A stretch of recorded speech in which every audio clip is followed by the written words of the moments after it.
বাপরে বাপ, একদিনই এমন নদীতে পানি বেড়ে গেছে! এভাবে বাড়তে থাকলে তো দুদিনেই মাঠ ঘাট সব পানিতে একাকার হয়ে যাবে।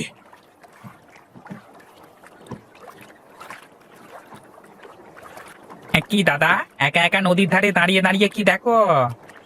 একবার মতো তো কিছুই নেই রে। নদীর পানি কিভাবে বাড়ছে তাই দেখছি। পানি বারবার কমবার সাথে তোমার কি সম্পর্ক বলো তো? কেন রে? নদীর পানি বেড়ে গেলে তো তোর মজা, কিন্তু আমাদের মতো যারা চাষবাস করে খায় তাদের কি দুর্ভোগ, সেই কথা কি একবারও ভেবেছিস?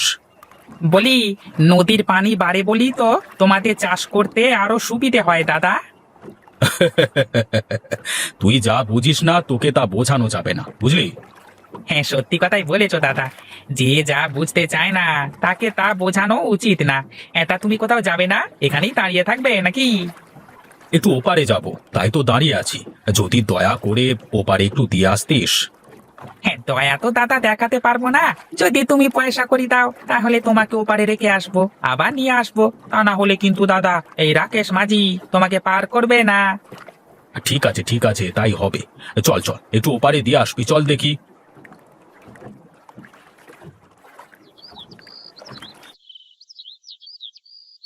কই গো বৌমা, তোমার কি ঘুম ভাঙলো?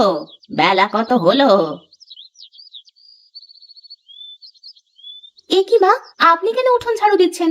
আমি উঠেই তো ঝাড়ু দিতাম। বসে বসেই তো খাই, তাই ভাবলাম একটু দেখি তো উঠোনটা ঝাড়ু দিয়ে। দিন তো মা, ঝাড়ুটা আমার কাছে দিন।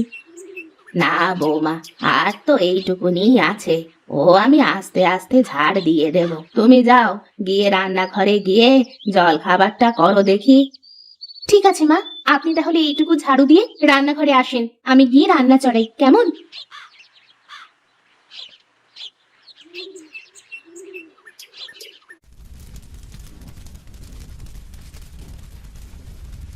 আহা, কি ঘ্রাণ! বাইরে থেকেই বোঝা যাচ্ছে যে বাড়িতে ইলিশের পাতুরি রান্না হচ্ছে। আপনার ছেলে তো ইলিশ ছাড়া কিছুই বোঝেই না, শুধু ইলিশ খাই করে। জানো বৌমা, ছোটবেলায় প্রীতম যখন আমার পেটে, তখন তোমার শ্বশুর মশাই খালি ইলিশ এনে এনে আমায় খাওয়াতো। আমিও না ইলিশ বাদে ভাতই খেতে পারতাম না। এজন্যই তো আপনার ছেলেও ইলিশ পেটুক হয়েছে, তারও তো ইলিশ ছাড়া খাওয়াই হয় না। বলি, পাগলটা কখন বাড়িতে ফিরবে, কিছু কি বলে গেছে নাকি? না মা, কিছুই তো বলে যায়নি, দেখলাম খুব ভোরে উঠেই চলে গেল। কখন যে কোথায় যায়, কি করে বেড়ায়, কাউকে তো কিছুই বলে না। শোনো বৌমা, তোমাকে আমি বলে রাখলাম, আজ প্রীতম বাড়িতে আসলে তুমি ওকে সোজাসুজি বলে দেবে, যেখানে যায় যাই করুক তোমাকে যেন সব বলে যায়। ঠিক আছে মা, আমি বলবো। তোমাদের এত করে বলি একটা বাচ্চা কাচ্চা নাও, সংসারে একটা বাচ্চা কাচ্চা আসলে কত ভালো লাগে। এ আবার লজ্জার এমন কি? শোনো বৌমা, এসব কাজে না দেরি করতে নেই। আমারও তো শখ করে নাতি নাতনির সাথে একটু খেলি। এসব কথা আমি আপনার ছেলেকে বললে তো সে আমাকে পাগল ভাবে, কিসব বলে। ঠিক আছে, আজ আসুক বাড়িতে, তারপর আমি বলবো।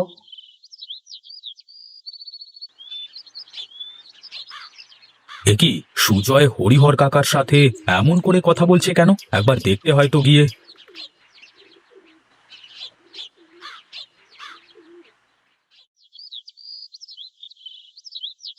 কি হয়েছে কাকা? বাড়ির ভেতরে এত চেঁচামেচি কিসের? বাইরে থেকে শোনা যাচ্ছে। চিৎকার চেঁচামেচি হবে না তো কি হবে শুনি? আহা, কি হয়েছে বল দেখি সুজয়। কি আর হবে দাদা, এই যে দেখছো না, আমার বাবা সারা জীবন কি করেছে আমার জন্য। এই ঘরটুকু ছাড়া আর কিচ্ছু করেনি আমার জন্য, কিচ্ছু না। কি বলছে? দেখ দেখ সুজয়, তোর কথায় এই বয়স্ক মানুষটা কিভাবে বাচ্চাদের মতো করে কাঁদছে। ওকে কিছুই বলবার দরকার নেই রে বাবা, ও তো ঠিকই বলেছে। কি করলাম আমি ওর জন্য? কাকা তুমি কেঁদো না তো। যাও তুমি ঘরের ভেতরে যাও। সুজয় চল, তুই আমার সাথে বাইরে চল।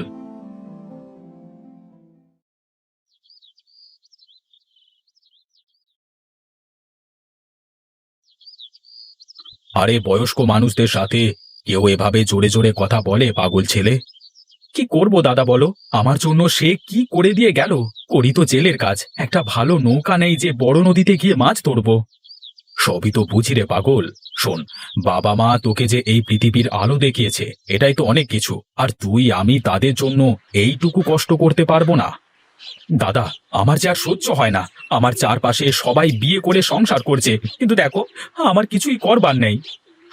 মন খারাপ করিস নে। শোন শোন, আমি তোকে বলি, কালকে তুই আমার সাথে দেখা করবি, কেমন? আমি তোকে একটা বড় নৌকো কেনবার ব্যবস্থা করে দেব। তুই সেই নৌকা করে বড় নদীতে গিয়ে মাছ ধরবি। তাহলে তো ভালোই হবে দাদা, বড় নদীতে গেলে তো আমি ইলিশ মাছ ধরবো। আরে বাহ, তাহলে তো আমারও ভালো হবে রে। তুই রোজ আমাকে ইলিশ দিয়ে আসবি, রোজ রোজ নদীর তাজা তাজা ইলিশ খাবো। ঠিক আছে দাদা, কালই আমি তোমার সাথে দেখা করব। ঠিক আছে, যা এখন বাড়িতে গিয়ে বাবার কাছ থেকে মাপ চেয়ে নে। আর কাল থেকে যে এত বড় একটা কাজে যাবি, তাতে বাবার আশীর্বাদ নেওয়া লাগবে না। যা যা, বাড়িতে যা। আমি ভুল করেছি প্রীতম দাদা। কাঁদিস নাই, যা যা, বাড়িতে যা। কালকে সকালে এসে ঘাটে দেখা করিস, কেমন?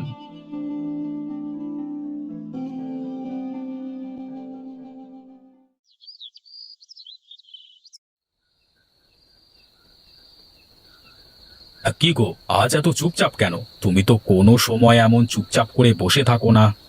কি করব? তুমি তো সারাদিন কাজে কামে বাইরে থাকো, আমার তো ঘরে একা একা থাকতে হয়। কেন, বাড়িতে তো মা আছে। তুমি মায়ের সাথে কথা বলবে, গল্প করবে। প্রয়োজনে তুমি তার ঘরে গিয়ে তার সাথে থাকবে।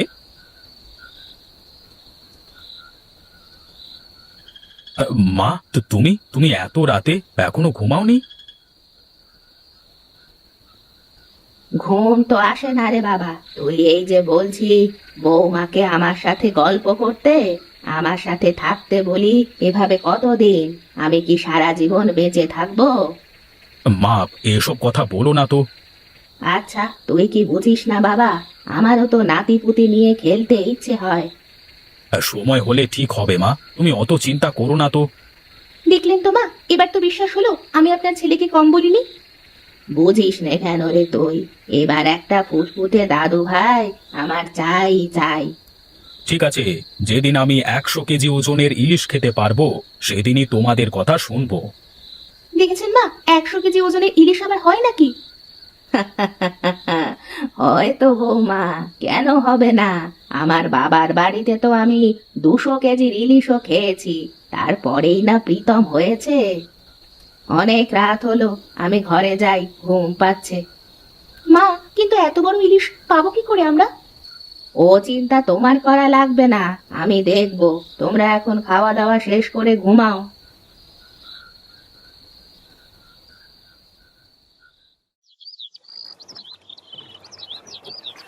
দাদা, আমার তো বিশ্বাসই হচ্ছে না যে তুমি আমাকে এত বড় নৌকা দিলে।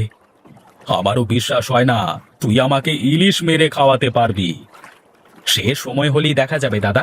আমি বলি কি, তুমি আমার সাথে চলো, তাহলে দেখতে পাবে। আরে না রে না, আমার পানিতে খুব ভয় করে, তা না হলে যেতাম তো তোর সাথে। তাহলে এখন আমি যাই দাদা, ও বেলায় ইলিশ নিয়ে তারপর দেখা হচ্ছে।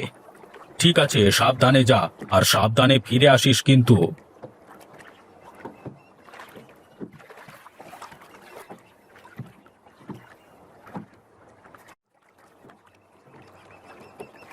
কি খবর দাদা, ওপারে যাবে নাকি? হ্যাঁ, না রে, ওপারে আর যাবো না, এমনি দাঁড়িয়ে আছি। দাদা, এই হরির বেটা সুজয় নাকি বড় নৌকা কিনলো বড় নদীতে ইলিশ ধরবে বলে। হ্যাঁ রে, তা তুই কি ওর সাথে যাবি নাকি? ও তো একলা মানুষ, একজন সঙ্গী হলে ভালোই হয়। কি করব ভাবছি দাদা, কিন্তু তার আগে বলো, ওর নৌকায় তুমি আমাকে যেতে বলছো কেন? কারণ ওই নৌকাটা আমি ওকে কিনে দিয়েছি। ও মাছ ধরবে আর টাটকা টাটকা ইলিশ আমাকে খাওয়াবে। তাই বলো? তাহলে কিন্তু দাদা তুমি সুজয়কে বলে দিও, আমি কিন্তু কাল থেকেই ওর সাথে মাছ ধরতে যাব।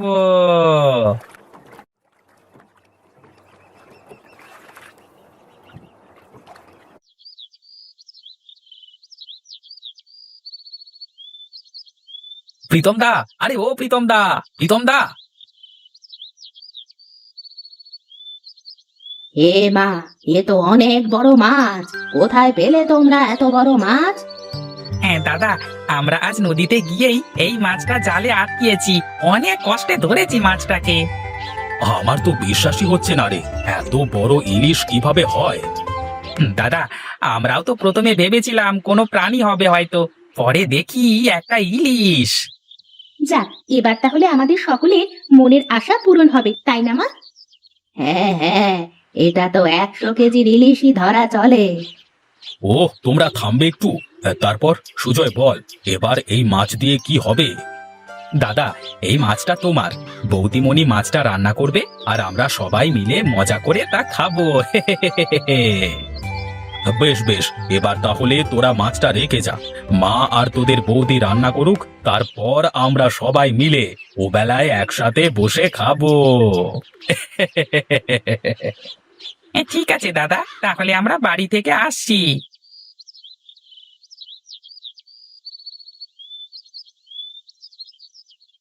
দেখলেন তো মা, এত বড় ইলিশটা বোধহয় শুধুমাত্র আপনার ছেলের জিদের কারণেই হয়েছে, তা না হলে কি আর এত বড় ইলিশ হয় কখনো? যাই বলো না কেন মা, আমার এবার নাতি নাতনির মুখ দেখা আর কেউ ঠেকাতে পারবে না।